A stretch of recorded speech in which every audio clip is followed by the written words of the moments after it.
Já jsem Lukáš, ten rychlejší, tohle je Michal, ten pomalejší. No to je fakt skvělý, vole. Takže na začátku jsem A je ten pomalejší. Tak to představ. Ty to představ, ty jsi rychlejší. A mám říct jako ahoj. Ahoj Entropic fans, I'm very happy to be here.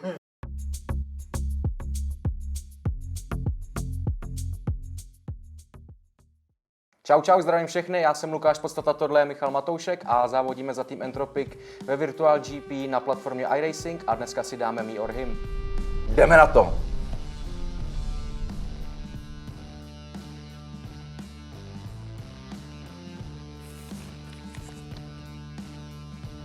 Jo, má, protože jsme si je objednávali, takže o půl čísla, myslím, jsme objednávali.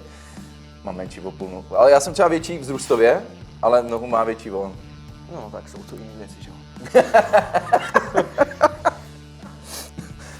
Nevím, o čem mluví. Ale má větší auto, takže je to jasný.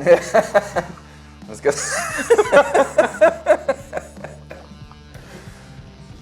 No, to je dobrý, odpověď na dvě otázky jednou.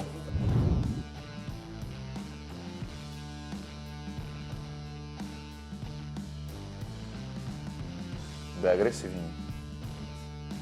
Asi... Jo, jsme se shodli, ale já nejsem jako nějak extra agresivní. Nemyslím si ani jeden z nás, myslím, že ve Virtual GP jsou jiní agresoři.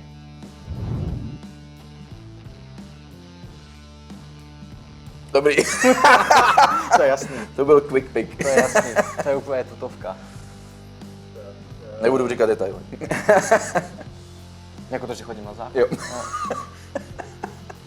Ale To jsou rituály, to jste nezažili.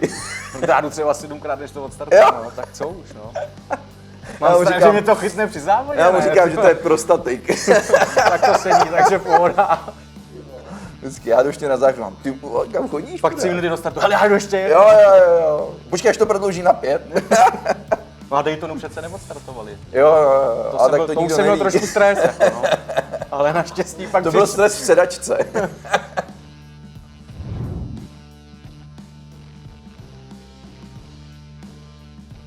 Těžko říct, já neřídím zase tak dlouho. Jak dlouho řídíš? Dlouho. Dlouho já řídím, kolik? 4 roky, 5? Nevím, neviděl jsem tě na silnici, takže No takže já, protože jsem rychlejší. tak asi on, no. Ne. Podívejte se na tabulku, mimochodem. Tak ještě, že ta otázka zněla v reálném životě. Je to šnek. Captain Slow. Jedlík? Ale já upřímně, tyjo, Já myslím, že na stejno asi ne. já nevím, já moc hezký nejím kluci. upřímně. No, Já se nehejbu, ale ale to, já myslím, že tak na stejno asi ne. jo, asi jo, tak já řeknu já. A já řeknu on. Já aspoň vidím, že to je domluvený.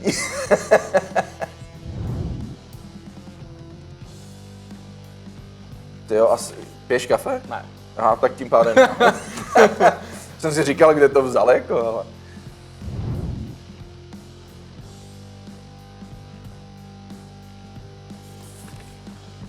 Pozor. Pozor, je to konflikt. Pozor. On je suchar, no. Ale ne, nejsem suchár. Musíte tady být jako v backstage před natáčením, to byste pochopili, že oba vlastně, takže... No, tak. Dobrý, já tancuju, když mám 3 promile a vejš, takže... Což už v době covidu se dlouho nestalo, ale určitě já. Určitě. Určitě. Tancuješ? Já nevím, už jsem dlouho netancoval. Já taky ne.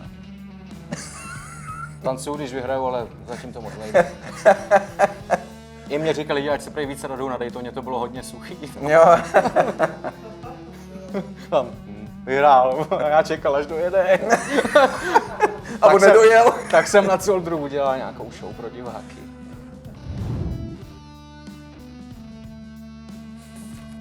Asi on je velký. Ne, ty seš větší.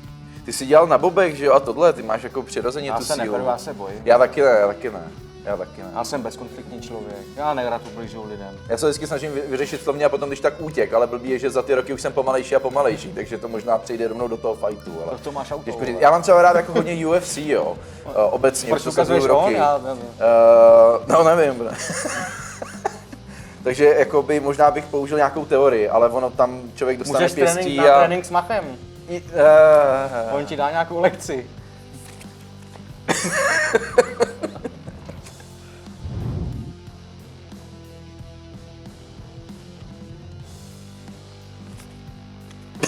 Už je to dávno, co jsem běhal. Já si to radši nikdy neměřil, že to vždycky bylo pomalý. Ale když jsem sportoval, tak by to asi šlo. Právě.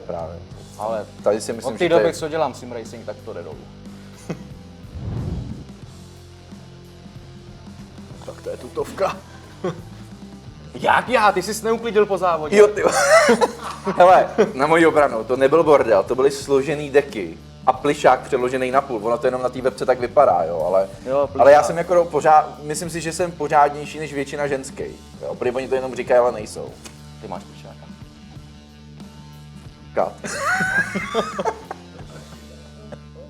Jenom leží na zemi. Jo. A vlastně už nemám žádného plišáka z dětství. To, myslím si, že lidi mývají, ne? Takový, že mají to jednoho plišáka, s kterým vyrůstali. Tohle to je jiný, ten tam nechala přítelkyni, protože už se jí nevešel, no, takže tak. To je blbá výmluva, viď? Ale je to pravda. Já nespívám.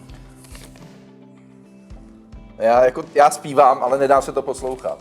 Přítelkyně vždycky v autě potom vypíná muziku, protože když je muzika, tak zpívám a ono to bolí. Ale myslím si, že neumím zpívat. Ale je to věc, kterou bych strašně rád uměl, protože jsem si to strašně tam hezký. ti to vyhodnotěný. Jo, ale tak jako Hvězdná pěchota ještě asi pořád funguje, takže by bylo kam se zařadit výsledkově. Možná. Taky nahoru. Pro jednou.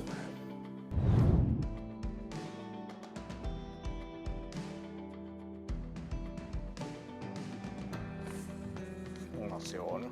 Jo, tak máme oba on, no. Já jsem jako velice rychlej a dokonce se mi stává, že nezapomenu věci, jo, takže já mám jako doma vždycky pořádek, kde co je, takže přesně vím, kam mám jít, jo, že to není takový to nahodilý, že něco hledám. Takže si myslím, že asi on, ale těžko říct, no. Těžko říct. Ještě spolu nezdílíme lože, zatím. Ale máme to v plánu. Říkal, mám nebo nemám? Děláme si nějaký 3týdenní Jo. bootcamp v bazénku spolu a Přesně. pak vám na to budeme schopni odpovědět. Půjdeme na nějakou party. No, možná s Nebo na Primulou. rande můžeme spolu a zjistit. Já bych šel na party s Primulou a na rande nevím teda, jo. Se Schillerou nejdu. A nemusíš se poutat, když s ní pojedeš. Já jsem myslel, že jí nemusím poutat. To tam taky nedávejte, přece jenom pracuji.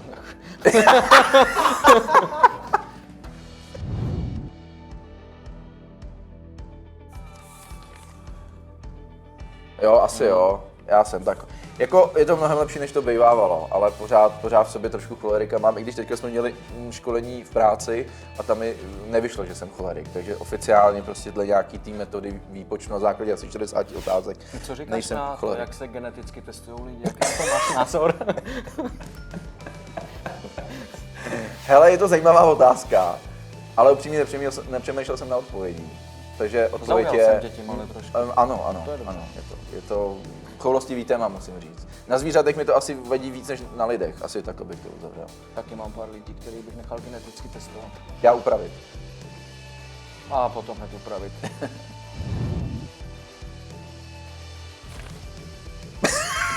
Já vařím rád, mě to baví, takže... Já jsem dřív vařil rád, protože jsem si dělal jako burgery, stejky a takhle, jo, ale postupem času jsem zjistil, že dojet si proto je jednodušší. A pak dá sebe, víš co? Ale jako, tam bylo kdo vaří líp. Jo, no tak to neznamená, že když vařím málo, že ho vařím hůř.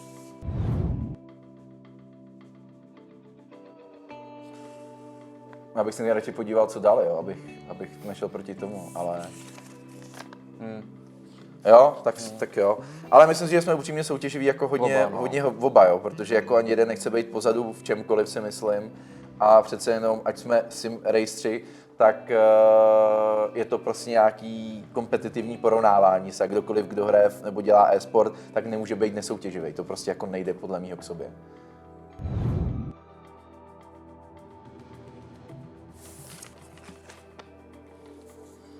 Buď opatrnej. Mám takový mistakey, no, který bych si jako za rámeček nedal. Ale jak se říká, chybami se člověk učí a core v sim racingu je potřeba párkrát to rozštípat, kde o nic tolik nejde, aby se člověk zase posunul o kus dál a můžu říct, že z toho člověk pak dokáže hodně těžit. Určitě. Pokud bych měl třeba mluvit konkrétně o těch prvních 2 závodech, tak tam si myslím, že jsme jako chybu vlastně neudělali. Jo, žádnou vysloveně naší chybu. Ono, když se člověk podívá na to, jak je to pole vyrovnaný za náma v tom pořadí, tak tam je vidět, že ty lidi sice nějaký výsledky měli, ale zároveň udělali velké chyby. Jo? A myslím si, že my jsme se zatím byli schopni vyvarovat takových těch zásadních chyb a eliminovat, speciálně v mém případě v posledním závodě na Zoldru, zkusit jako pozbírat, co ještě v tu chvíli je možný. Ač to samozřejmě nebyl úplně ideální závod pro mě. Já můžu říct, že asi zatím ve Virtual GP bez chyby, až je to teda potvrzený 2 výhrama, ale neudělal jsem tam žádnou velkou chybu, jediný, kdy mě vlastně rozbili auto na Imole, ale to, co se mi stává kolikrát v oficiálních závodech, tak to bych si dal nejradši facku, no. Ale člověku to pomůže dál. No. Ale důležité je, že se mu to stává v oficiálních závodech, protože tam, kde na tom záleží, tak tam to funguje. Takže přesně z těch chyb se člověk dokáže poučit a přetransformovat to do toho Virtual GP.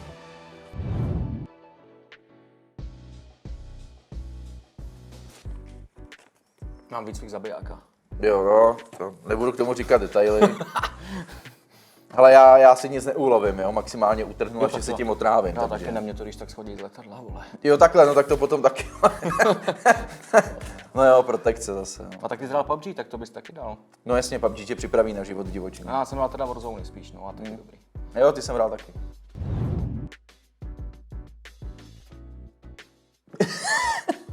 Hele, já dám jo, protože jsou fakt jako filmy, nebo záležitosti. Asi jo, kde jako mám takovou tu slzu, že člověk zamáčkne, jo. Jako, hele, vypamatuju si jako dítě jsem brečel u E.T.ho a vždycky mám říkala, tak ty vole na to nekoukej, když to jenom brečíš.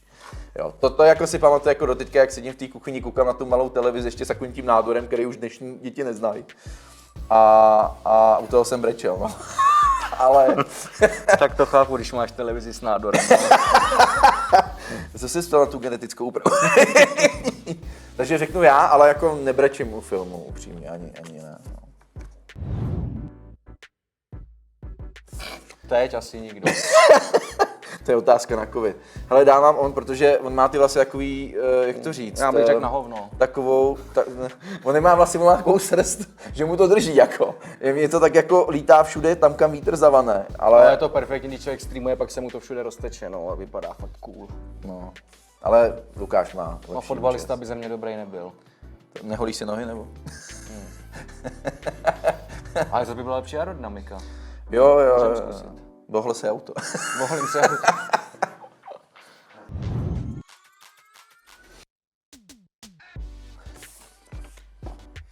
Já potom vysvětlím proč. Asi já. Jo, protože to jeho chození na záchod je fakt hrozný. Tak.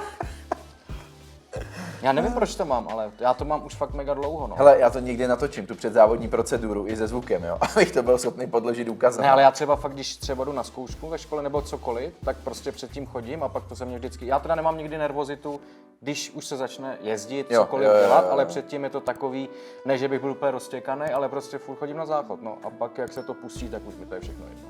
Hele, já jsem byl stresař, ale jak jsem si řekl, jako, když jde o život, tak jde o hovno. A toho se prostě držím, no. A ono tam prostě o život nejde. Ne, jakoby ne, že bych byl asi stresař, ale nevím, prostě to tak mám. Jsem takovej... Otázka je, jestli ten stres potom toho člověka dovede k lepším výkonům, anebo naopak ho to omezí v té výkonnosti. Já spíš nemám rád takový to, že už se vlastně blíží ta nějaká sešna a čekáš třeba 3 hodiny. To chápu. A takový to, že furt jako už by si chtěla, aby to taková začalo. Cestovní horečka, akorát trošku jinak. No, tak. Jo. Dobře, no. No, kouč na co, ovšem. beru teda jako ježdění, ale... Těžko říct, asi. My nejsme asi v té úrovni, že bychom ještě někoho mohli něco extra učit. No, souhlasím, já si myslím, že člověk, když chce něco učit, tak v tom musí být v vozovkách nejlepší, protože jenom ten nejlepší člověk dokáže tu znalost předat. Na druhou stranu jsou i lidi, kteří mají to know-how, tu znalost, ale nedokážou to předat, nejsou dobrý učitelé. A potom je člověk, který toho ví míň, ale dokáže dobře ty informace předávat dál, takže je těžko říct. Já se omlouvám, já dám takový on, protože si myslím, že komunikujeme fakt jako dobře oba a to neříkám, že bych to měl říkat, jo. Někdo tady na mě nemíří zbraní. ale myslím si, že fakt komunikujeme dobře. A myslím si, že i díky tomu jsme, řekněme, úspěšní tak, jak jsme úspěšní. Někde je úspěšnější někdo míň. Bejvávalo. Já dám nikdo. Já dám on, protože já už dlouho nelám. I když vlastně já lámu kratší dobu než ty, protože ty jsi v přítelkyní díl, jestli se nepletu, než já. 6 let? No, 6 tak let, to, no. tak dám já, jo, jenom z tohoto Je hlediska, to on, jo, ale... je to lamač dívčích srdcí.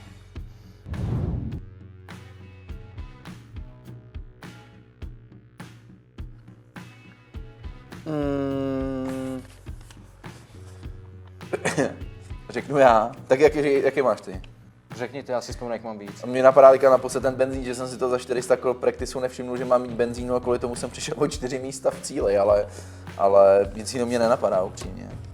Já mám asi z minulého týdne, kdy jsem měl oficiální závod, celkem vysoce postavený rating, dostal jsem se na krásný 3. místo, bylo poslední kolo, přišla první zatáčka, mě se chytlo auto a šel jsem do zdi a byl jsem from hero to zero a úplně jsem si představil tu písničku This is the end, jak se mi to auto stočilo do zdi, takže, a to jsou takový ty chyby, o kterých jsme se bavili. Takže to byla, vlastně to byl, ne, Hockenheim. Bottas. To Vlastně tam, poslal. kde se rozbil A Hamilton Bottas, to ale nerozbil. Tak Jasně. tam já jsem to hodil do zdi. Takže asi těch momentů je víc, asi si myslím, kde se ti to úplně nepovede. Měl jsem i nějaký kiksy ve vytrvalostních závodech, kde jsem to prostě zbytečně rozbil, že jsem tlačil, ale nějaký ultra trapný moment asi ne. Děkujeme, že jste sledovali video Mí Ohrim a věříme, že se vám video líbilo a budeme se na vás těšit příště a samozřejmě nám zanechte like na YouTube, Twitchi, Instagramu, Facebooku, TikToku a vlastně úplně všude. Díky, čus. Ty vole, hej, když on stráví 3 hodiny střiháním, ty vole, s námi. No právě, jak má nějakou Jo, práci. dobrý. Ty vole, tam můžete kolik před čau fotit. To letí až na Slovensko. Vždyť jsi druhej. No, já vím. Zatím. Snad to vyjde brzo, to video. Ono se to všechno může změnit. Právě, no. Kdy to má vyjít? Tušíš? Tak týden, 2. Do toho katku. Tam se to dá tak blbě natříhat. Generál a Schillerová bez pásu. A Schillerová s tím, vole, s Primulou bez pásu. Bez pásu. To si tam přesně Forgy to střihne na ten začátek, že jo Forgy? Kámo, jak s tím ale točej. Ty vole, to jsou bakoři. No, chápu. No já jsem viděl, jak teďka představoval Entropic toho novýho hráče a když jsem viděl, jak jsem měl epileptický No, úplně, záchvat. úplně, jako, to jsem nepochopil. Úplně v koncích, nechápu. Hele, já jsem stál za tu obrazovku, jenom to dělal takhle hlavou, ty vole. Ale koukám na PUBG, to je takový pohodový, ale jak tam tím kroutí, já no tak to ne, na to už jsem moc starý. Na nás už byly jenom ty auta. No jo. Ale zase to nejlepší nakonec. Dejte nám follow na Instagram, Facebook, YouTube, Twitch a všude. Děkujeme, že jste sledovali video Mí Ohrim a doufám, že jsem čurák. Tak tady je problém. Děkujeme, že jste sledovali